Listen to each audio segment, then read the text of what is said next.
오늘은 계시록 6장 9절에서 17절까지 말씀을 마무리하려고 합니다.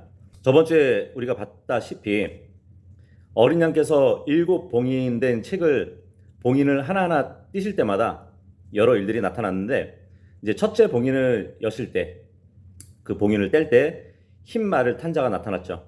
그러니까 예수 그리스도를 흉내낸 사탄의 모조품, 적그리스도라고 말씀드렸습니다. 근데 이 네 말을 탄 자들 중에서 이 흰 말을 탄 자는 그 중에 한 인물로 기록되어 있다는 것을 말씀드렸고요. 그리고 둘째 봉인을 떼실 때 붉은 말을 탄 자가 나타났는데, 큰 칼을 받아가지고 전쟁을 일으켜가지고 유혈 사태를 일으킬 그 날이 있을 것이라는 것을 보여줬습니다.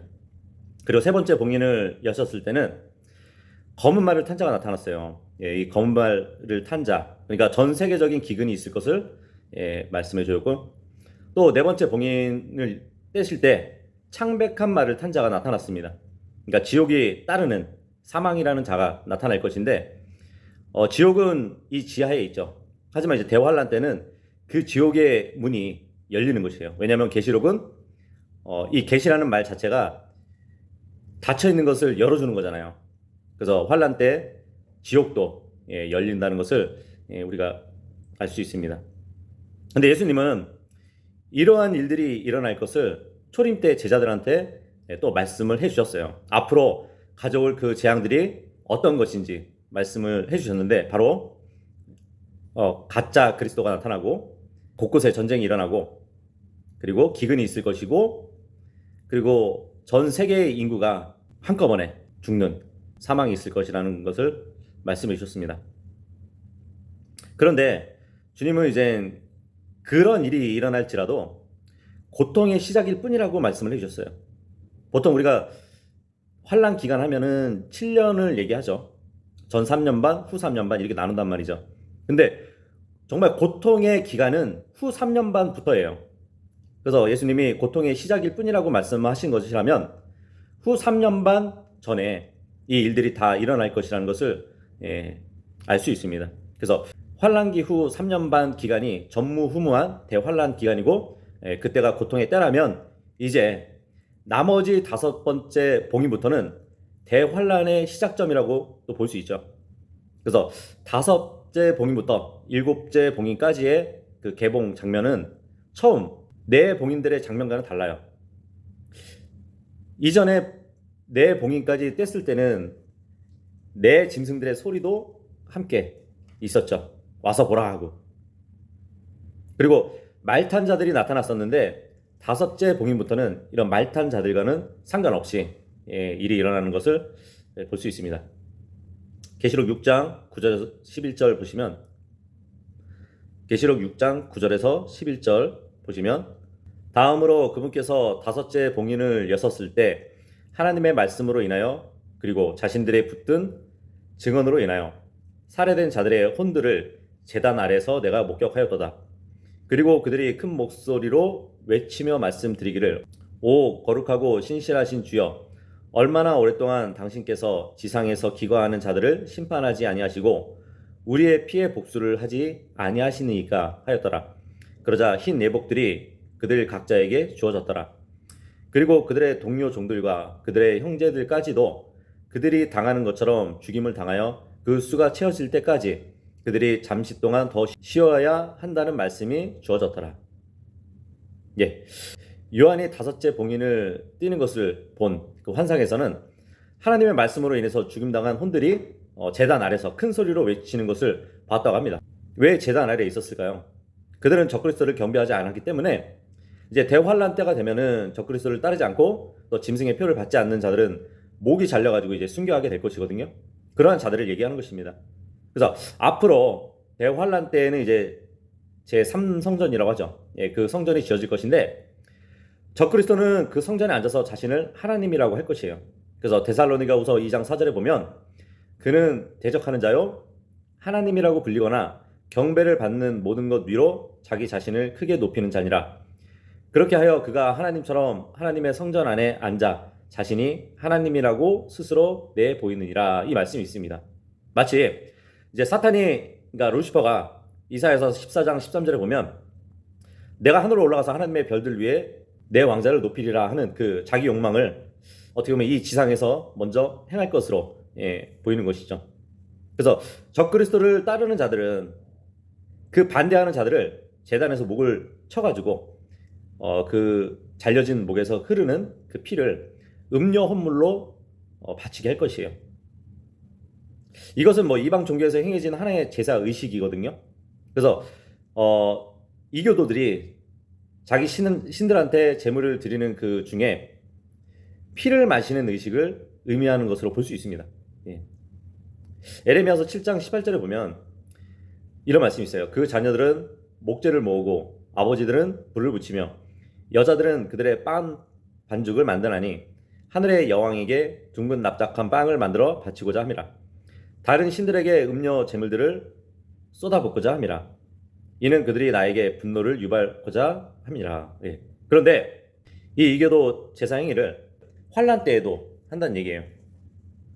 근데 사람의 피를 음료 헌물로 삼을 것이라는 얘기예요. 그래서 시편 16편 4절에도 보면 다른 신을 서둘러 좇는 자들의 슬픔은 크게 늘어나리라. 저는 그들이 드리는 피의 음료 제물들을 바치지 아니하겠으며 그들의 이름들을 제 입술에 올리지 아니하겠나이다. 이 말씀이 있습니다. 그러니까 어떻게 보면 1차적으로 짐승이 예루살렘을 장악할 것이고 그때 남아있는 유대인들이 적그리스도를 따르느냐 안 따르느냐에 따라서 제물로 바쳐질 것인데, 그러니까 유대인들도 일부는 메시아로 그 적그리스도를 따르겠지만 일부는 그가 가짜인 것을 알고 아마 대항할 것이에요.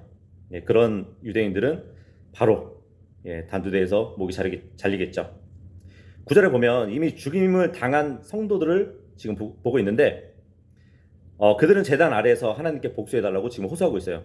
그런데 여기서 그러면 제단은 어디를 말할까요? 순교당한 그 혼들은 앞으로 지상에 세워질 성전 제단에서 죽임을 당할 것이란 말이에요.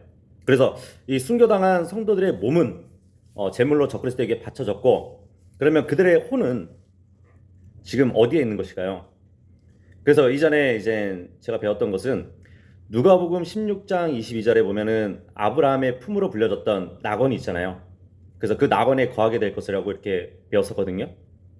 거지 나사로와 부자가 서로 이렇게 마주보고 큰 구렁을 두고 낙원과 지옥이 있었잖아요. 그래서 어쩌면 성전이 세워진 땅 아래로 내려가면 낙원이 있을 것이에요. 그래서 본문의 제단 아래에 그 혼들이 있다고 하는 것일 수도 있습니다. 목이 잘린 그 제단 아래로 쭉 내려가면 이 땅 아래에 낙원이 있다는 것이죠. 그래서 그 장소를 제단 아래 이렇게 표현을 하는 것이라고 볼 수 있거든요. 그리고 이제 지상에서 봤을 때 성전에서 한 1km 정도 떨어진 곳이 이제 게헨나라고 불리는 곳이 있어요. 게헨나. 그 아래로 쭉 내려가면 지옥이 있다고 볼 수도 있겠죠. 이 게헨나는 흰놈의 골짜기라는 뜻의 그 지명을 갖고 있어요. 그래서 성경의 12번 가운데 9번은 지옥이라는 명사로 이렇게 쓰입니다. 그리고 3번은 형용사로 쓰였거든요. 그렇다면 성전과 흰놈의 골짜기 그 사이가 한 1km 정도 된다고 그랬는데, 그럼 그 아래는 낙원과 지옥의 그 중간에 깊은 구렁이 있다고 볼 수도 있겠죠. 근데 우리가 알다시피 에베소서 4장 8절에 의하면 2030년 전에 예수님이 부활하시면서 아브라함 품에 거했던 모든 성도들을 데리고 하늘로 주님이 올라가셨어요. 그래서 지금은 낙원이 비어 있다고 이렇게 알고 있습니다. 그런데 지금 순교한 그 환난 성도들, 그들이 다시 거하게 될 수도 있다는 것이에요. 근데 이전에 저도 이렇게 알았는데 이번에 다시 한번 본문을 잘 보니까 지하 낙원이 아닐 수 있을 것 같습니다.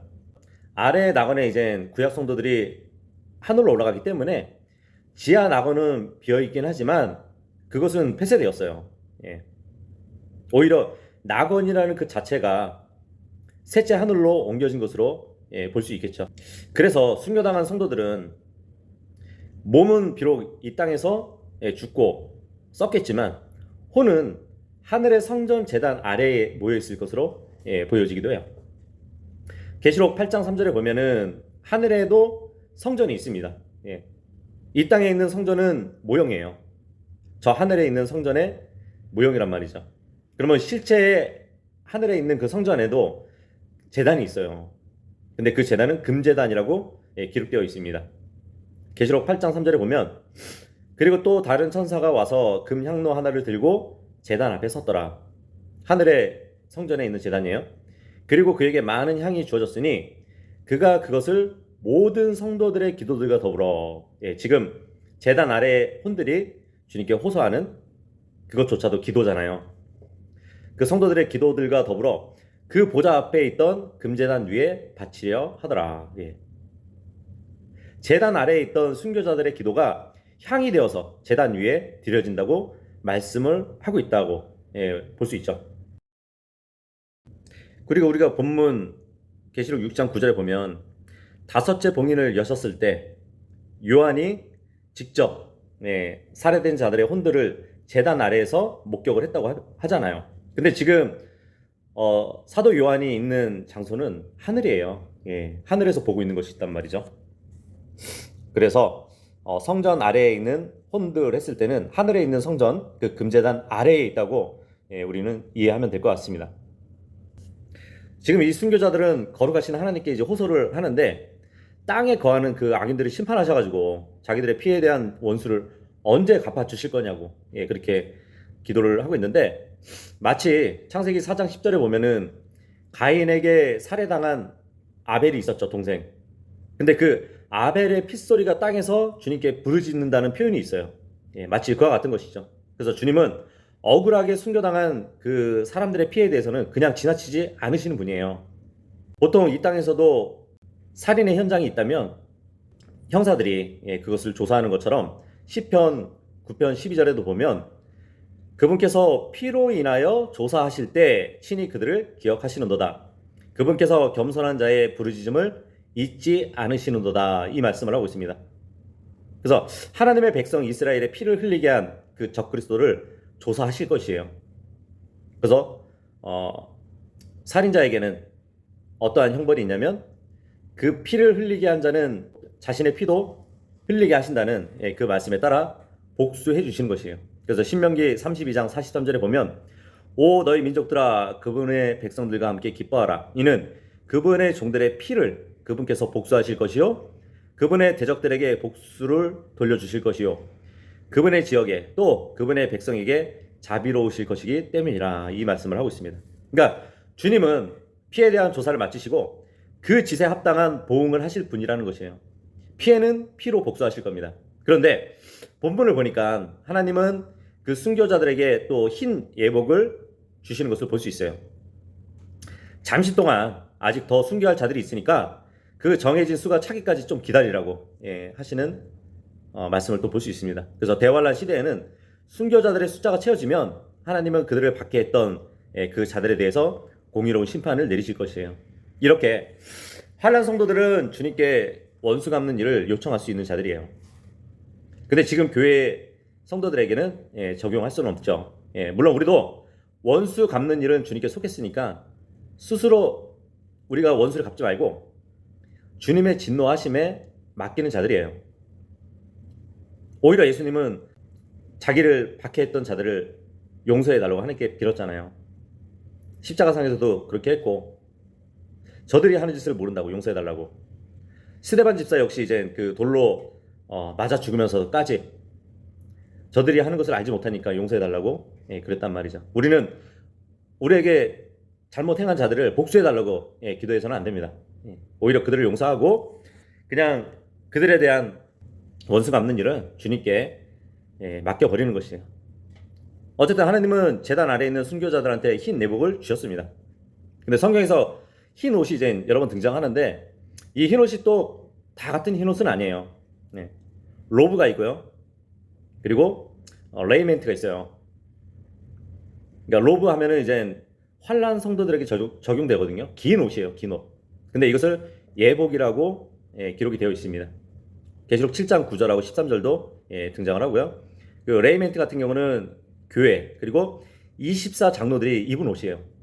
계시록 3장 5절, 18절, 4장 4절. 그래서 환란 성도들의 혼들은 순교를 당해가지고 지금 몸과 혼이 분리되어 있는 상태이잖아요. 그럼에도 불구하고 혼은 옷을 입을 수 있다는 것을 우리가 알 수 있죠. 계시록 6장 12절에서 14절 보시면 다음으로 그분께서 여섯째 봉인을 여셨을 때 내가 보았더니 보라 엄청난 지진 하나가 있었더라. 그리고 해가 머리카락으로 짠 굵은 배처럼 검어졌고 달은 피처럼 되었더라. 그리고 하늘의 별들이 땅 위에 떨어졌는데 바로 한 막강한 바람에 무화과 나무 한 그루가 흔들리자 그녀가 그녀의 설익은 무화과 나무를 떨구는 것 같았더라. 그리고 하늘은 두루마리 하나가 그것이 통째로 말렸을 때처럼 떠나갔더라. 그리고 모든 산과 섬이 저마다 제 위치들에서 이동되었더라. 예. 이제 여섯 번째 봉인을 떼시는데 놀라운 장면들이 지금 전개되고 있어요. 이 세상의 지상, 해상, 거기에 대변동이 일어나는 것을 볼 수 있습니다. 근데 이것도 예수님이 대환란 때 일어날 일을 말씀해 주셨을 때 그때도 말씀해 주셨어요. 누가복음 21장 25절에 보면 그리고 태양에 표적들이 있을 것이요 달에도 표적들이 있을 것이며 별들에도 표적들이 있으리라. 또한 땅 위에는 민족들의 괴로움이 당황함과 함께 있으리라. 바다와 파도들에는 노함이 있으리라. 그 말씀을 해주셨어요. 그래서 여섯째 봉인이 떼어지면 일어날 상황은 주님의 재림 때를 또 보여주는 것이라고 볼 수 있는데 그렇다면 지금 다섯째 봉인은 환란 중간을 얘기한다면 여섯째 봉인은 환란 끝의 일을 보여준다고 알 수 있습니다. 시간적으로 보면 이제 3년의 갭이 있다고 볼 수 있는 것이죠. 그 현상을 한번 다시 한번 들여다볼게요. 여섯째 봉인을 뗐을 때 큰 지진이 일어난다고 합니다. 학개서 2장 6절에 보면 이는 만군의 주가 이같이 말하기 때문이라 앞으로 한때가 남았으니 그것은 잠깐이라. 그런 다음에 내가 하늘들과 땅과 바다와 마른 육지를 흔들겠노라. 지금까지 여러 지역에서 지진들이 있었는데 환란 기간에도 여기저기 지진이 있을 것이에요. 그런데 주님께서 재림하시기 바로 직전에 하늘들과 땅과 바다와 육지를 한 번 더 흔들 것이라고 말씀을 하고 있습니다. 엄청난 일이 일어나는 것이죠. 그리고 그때는 해가 검어진다고 하거든요. 이사야서 13장 9절하고 10절 보시면 보라 주의 날이 오리니 진노와 맹렬한 분노로 잔인한 그날이 그 지역을 황량하게 두리라. 그리고 그가 그곳의 죄인들을 거기에서 추출하여 멸망시키리라. 이는 하늘의 별들과 하늘의 별자리들이 그들의 빛을 내지 아니하기 때문이라. 해가 그의 진행 경로에서 어두워질 것이요 달은 그녀의 빛을 빛나게 하지 못하리라. 이 말씀을 하고 있습니다. 해가 검어질 것이에요. 자, 그리고 달은 피같이 된다고 합니다. 이것은 요엘서에서 말한 그 피의 이적을 말하는 것이겠죠. 보통 피빛을 내는 달을 레드문이라고 하죠. 근데 계기월식 때 이제 붉게 보이는 달을 말한다고 합니다. 계기월식은 이제 종말을 알리는 징조라고 이제 사람들도 이렇게 여러 화제를 몰고 있죠. 그래서 과거에 이스라엘의 이제 유월절, 초막절 그 절기에 달빛이 핏빛으로 변하는 계기월식이 4번이나 이어서 발생했다고 그런 기록이 있습니다.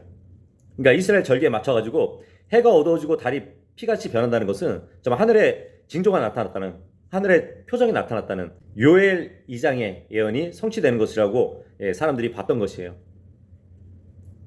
요엘 2장에 예언하고 있는 크고 두려운 주의 날이 이르렀을 때 하늘의 표적이 있을 것이라고 기록을 하고 있거든요. 그래서 그때 당시에 이제 기독교인들이나 이제 유대인들은 엄청난 소동이 있었다고 하고 있습니다. 근데 사실 이 평평한 땅을 믿는 신자들은 그 둥근 지구 사이에 해와 달을 두면은 각도가 어긋나가지고 이제 계기월식이라는 것이 생긴다고 하는 그 주장을 받아들이지 않아요. 그러니까 어쨌든 하나님은 하늘의 궁창의 광채들로 낮과 밤을 나누고 계절의 일자와 연한을 나타내는 시간표로 삼았다는 창세기 1장 14절의 말씀이 있음에도 특히 표적을 나타내기 위함도 있다고 말씀을 해주셨어요. 그래서 미래의 대환란 때에는 모든 만물을 창조하신 그 하나님만이 해와 달과 별을 통해서 표적들을 나타내 보이실 겁니다. 그리고 여섯째 봉인을 여셨을 때 하늘의 별들이 떨어지고 하늘은 두루마리 같이 말리듯 떠나간다고 말씀해 주셨어요. 그래서 이사야서 34장 4절에 보면 그런 말씀이 있거든요. 그리고 하늘에 온 천체가 용해될 것이요 하늘들은 하나의 두루마리 같이 일제히 말리리라. 그리고 하늘들의 모든 천체가 마치 포도나무에서 잎사귀가 떨어져 나가는 것 같이 무화과 나무에서 떨어지는 한 무화과 같이 떨어지리라. 예, 이 말씀을 하고 있습니다. 별들은 하늘을 비추는 조명이에요. 예. 사실 크기가 생각보다 많이 작습니다. 근데 사람들이 만들어낸 뭐 화성, 수성, 목성, 금성, 토성 이런 것들이 땅에 떨어진다고 생각해 보세요. 무화과 나무에서 무화과 열매처럼 떨어지는 그런 모습처럼 보여질까요? 그렇지 않죠. 하나만 떨어져도 사람들이 믿고 있는 이 지구와 하늘에 있는 행성이 하나만 떨어져도 타격이 얼마나 크겠어요. 하지만 별들은 매우 작습니다. 그래서 마치 과실이 떨어지는 것처럼 보이게 되는 것이에요. 마태복음 24장 29절에도 보면 그 날들의 환난 직후에는 해가 어두워질 것이요 달이 그녀의 빛을 내지 아니할 것이요 별들이 하늘에서 떨어질 것이요 하늘들의 권능들이 흔들릴 것이라. 예수님도 이 말씀을 해주셨습니다. 또 하늘들은 주님이 만드신 작품이잖아요, 그죠? 근데 그것이 다 옷과 같이 낡아지면 주님은 의복처럼 그것을 접으실 것이라고 히브리서 1장 10절 12절 말씀에 해주셨어요. 그래서 먼저 하늘의 모든 천체를 이렇게 해체하신 후에 마지막으로 하늘들을 두루마리 같이 말아버릴 것입니다. 근데 베드로는 그 광경을 하늘들이 큰 소리와 함께 사라지고 원수들이 뜨거운 열에 녹는 것으로 기록을 했어요. 그래서 이제 고대인들이 하늘을 어떻게 생각했냐면 하늘은 그 가죽으로 이렇게 딱 펼쳐가지고 단단한 둥근 지방으로 만들어진 것이라고 생각을 했었습니다. 그래서 그 가죽을 둘둘 말아버리면 그 둥근 지붕이 없어지게 되는 것이죠. 그리고 이제 여섯째 봉인이 떼어질 때는 산과 섬이 제자리에서 옮겨진다고 합니다. 이 땅의 대륙들은 처음에는 한 땅이었어요. 그런데 바벨탑 사건 이후에 지각 변동이 일어나가지고 5대양이 된 것이거든요. 창세기 10장 25절에 보면 주님은 땅을 나뉘었다는 말씀을 하셨습니다. 아니, 땅 자체를 갈라 놓으신 거예요, 주님이. 근데 주님이 땅을 밟으시기 전에, 재림하시기 전에 이렇게 나누어져 있는 대륙들이 이제 하나의 땅으로 또 될 것이라는 것을 말씀해 주고 있는 것이에요. 그래서 더 이상 모든 섬은 사라지고 산들도 보이지 않을 것입니다. 마가복음 11장 23절에 이런 말씀이 있잖아요. 이는 진실로 내가 너에게 말하기를 누구든지 이 산에게 말하여 너는 옮겨지라 그리고 너는 바닷속에 던져지라 하고 자기 마음에 의심하지 않고 오히려 자신이 말한 그러한 것들이 일어나게 될 것이라고 믿는 자는 무엇이든지 그가 말하는 것을 얻게 되리라. 이 말씀이 있습니다. 산에게 옮겨지라고 얘기를 하고 의심하지 않으면 정말 그렇게 된다는 얘기예요. 지금 우리가 본문을 보고 있는데 그죠? 산이 제자리에서 옮겨진다잖아요. 이 말씀을 의심하지 않고 믿으시나요? 그러면 그 믿음대로 미래에 이루어질 것이에요. 그러니까 우리는 산을 옮길 만한 믿음이 있는데 사실상 산을 옮길 믿음이 다른 게 아니에요. 이 본문 자체를 믿는 것이거든요. 그래서 이 말씀을 믿는 그 믿음만 가지면 무엇을 말하든지 다 받게 된다는 그 말씀을 해주셨습니다. 본문 6장 15절에서 17절 말씀 보시면 그러자 땅의 왕들과 위대한 사람들과 부유한 사람들과 총대장들과 막강한 사람들과 모든 노예와 자유로운 사람마다 토굴들 속과 산들의 바위들 속에 자신들을 숨겼더라. 그러면서 산들과 바위들에게 이같이 말하였더라. 우리 위에 떨어지라. 그리하여 우리를 그 보좌 위에 앉으신 분의 얼굴로부터 숨기고 어린 양의 진노로부터 숨기라. 이는 그분의 진노의 위대한 날이 임하였기 때문이라. 그런즉 누가 능히 서겠느냐. 이 말씀을 하고 있습니다. 이사야서 2장 10절에 보면 대환란 때에 주님은 바위 틈과 땅굴의 지축을 무섭게 흔드신다는 말씀이 있어요.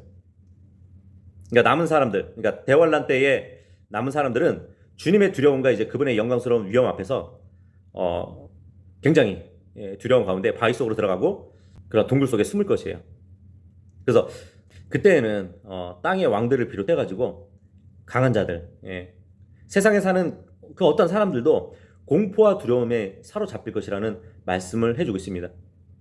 그러니까 아무리 권세 잡은 자나 이제 왕족들이나 부자나 뭐 강한 자들이나 할 것 없이 어떤 도움도 주지 못하고 무력하게 될 것이에요. 그래서 그들은 환란 때에 이렇게 외칠 겁니다. 누가복음 23장 30절의 말씀처럼 그때 그들이 산들에게 우리 위에 무너지라 하고 말하며 언덕들에게 우리를 덮으라 하고 말하기 시작하리라. 어느 정도의 공포가 있으면 이렇게 얘기할 수 있을까요? 자, 여기 보니까 환란 때에 어린 양의 진노로 인해 가지고 사람들이 숨게 되는데 동굴과 산들 그리고 바위들 속에 숨는 자들이 있을 것이래요. 왕들과 강한 자들이 있다고 말씀을 하고 있습니다. 영어에 보면 이제 시프라고 나오는데 이 시프는 물론 이제 우두머리라는 요즘 말로 사용되지만 예전에 대통령의 고어가 시프였어요. 예.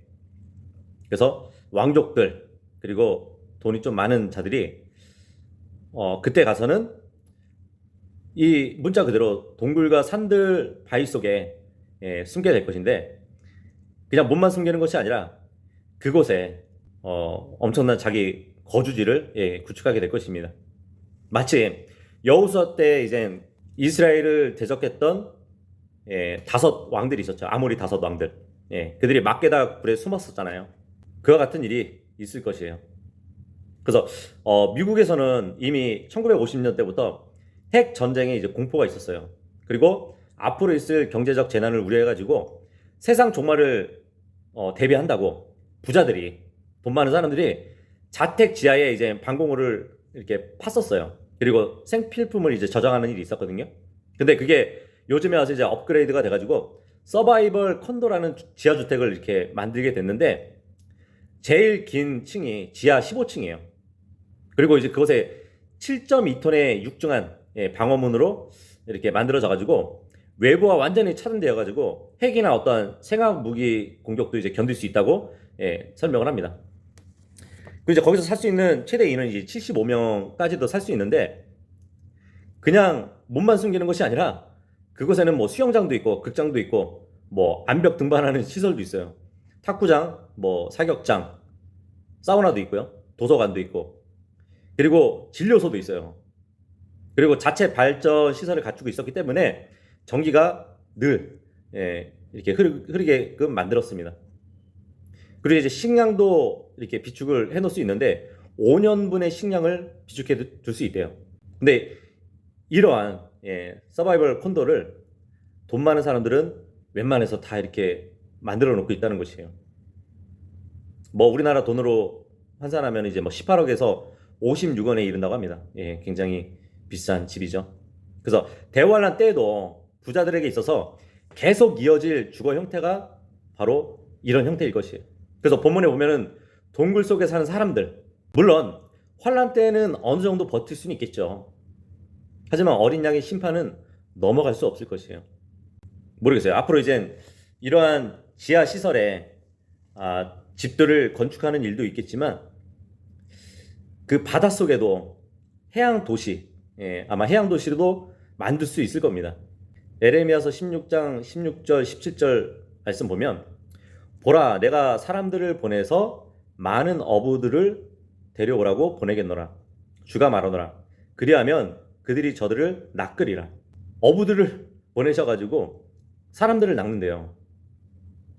그러고 난 뒤에 나는 많은 사냥꾼들을 데려오라고 보내겠으니 그들이 산과 모든 언덕에서 저마다 저들을 사냥할 것이요 바위 굴들에서 그리하리라. 뭐 나중에 해양 도시가 만들어질 수도 있고 이 지하 도시가 만들어질 수 있을지라도 거기서 숨어 지낸다 할지라도 주님은 찾아낸다는 말씀을 해주고 있는 것입니다. 그래서 에레미야서 16장 17절 보시면 이는 나의 눈들이 그들의 모든 길들 위에 있기 때문이라. 그들은 나의 얼굴을 떠나 숨지 못하리라. 그들의 불법도 나의 눈들로부터 숨겨지지 아니하리라. 이 말씀을 하고 있습니다. 그러니까 주님은 우리가 저번에 살펴봤듯이 주님은 7눈을 가지고 계세요. 전에 보았듯이 이제 땅으로 보냄을 받은 영들이 있었죠. 아마 그들이 지상에서 주님의 일을 수행하는 뭐 감시자, 감찰자로 수행하는 말들과 말병거들로 이렇게 보여진다고 말씀드렸는데 어쨌든 어디에 숨어 있던지 주님은 그들을 심판하시기 위해서 찾아내신다는 그 말씀을 하고 있습니다. 그래서 그분의 진노의 날에 능히 설 자가 없기 때문에 다들 숨게 되는 것이에요. 시편 130편 3절에도 보면 그 누구도 불법들을 지켜보실 주님 앞에 능히 설 자가 없다고 기록이 되어 있습니다.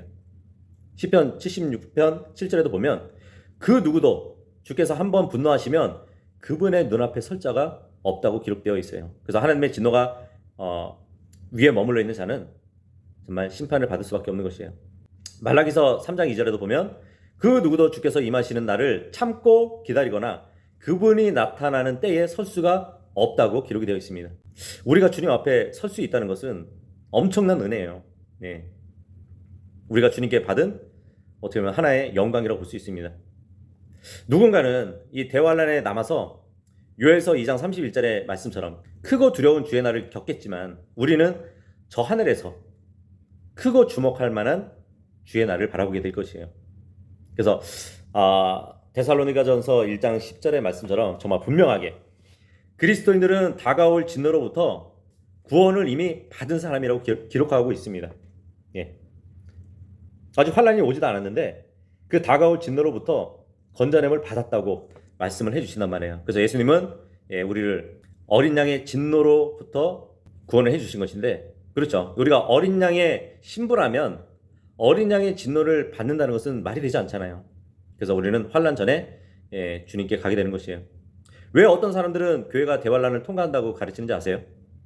그러니까 가장 큰 이유는 교회가 이스라엘을 계승했다고 생각하기 때문이에요. 그래서 모든 이단들 그 교리를 보면 교회와 이스라엘을 구분하지 못하는 데서 시작을 하는 것이에요. 그리고 둘째 이유는 자만 때문이에요. 다른 사람들은 다 틀리고 자신만 옳다고 주장하는 사람들이 있잖아요. 그래서 모든 교회가 잘못되었기 때문에 자신은 어느 교회도 다니지 않는다고 그렇게 말을 합니다. 그리고 같은 교회에 다닌다 할지라도 자신은 휴가 될 것이고 신앙생활을 엉망진창으로 한 사람들은 모두 대환란을 통과할 것이라고 이렇게 주장하는 사람도 있는 것이에요. 그러니까 제대로 신앙생활을 하지 않는 모든 그리스도인들은 대환란을 통과하게 될 것이고 자신은 신앙생활을 잘해서 휴가 될 것이라고 생각하는 것이에요. 하지만 한번 생각해 보세요. 선한 삶을 살지 못해서 대환란을 통과해야 한다는 것은 십자가의 의미를 전혀 이해하지 못한 사람의 생각일 뿐이에요. 그렇지 않나요? 누구도 하나님 앞에서 온전히 선한 삶을 살 수 있는 사람은 없어요. 그렇기 때문에 예수님도 십자가에서 달려 죽으신 것이에요. 그래서 이 세상에 있는 누구도 하나님의 진노를 피할 만큼 선하거나 의롭지 못하기 때문에 예수님께서는 고난을 당하시고 십자가에 달려 죽으신 것이란 말이에요. 그래서 교회가 대환란을 통과하지 않는 이유는 교회 자체가 스스로 의로운 행위를 하거나 어떠한 선한 행위를 해서가 아니라 예수 그리스도께서 대신 해주신 것, 죽으시고 묻히시고 부활하신 그 일 때문인 것이에요. 그래서 그리스도인들은 진노에 이르지 않고 구원받았다는 그 사실로 서로 위로하라고 말씀을 하고 있습니다. 그리고 우리는 앞으로 임할 진노로부터 우리를 건져내신 그 예수님을 찬양해야 하는 삶을 살아야 되는 것이에요. 그래서 오늘은 계시록 6장 마무리했습니다.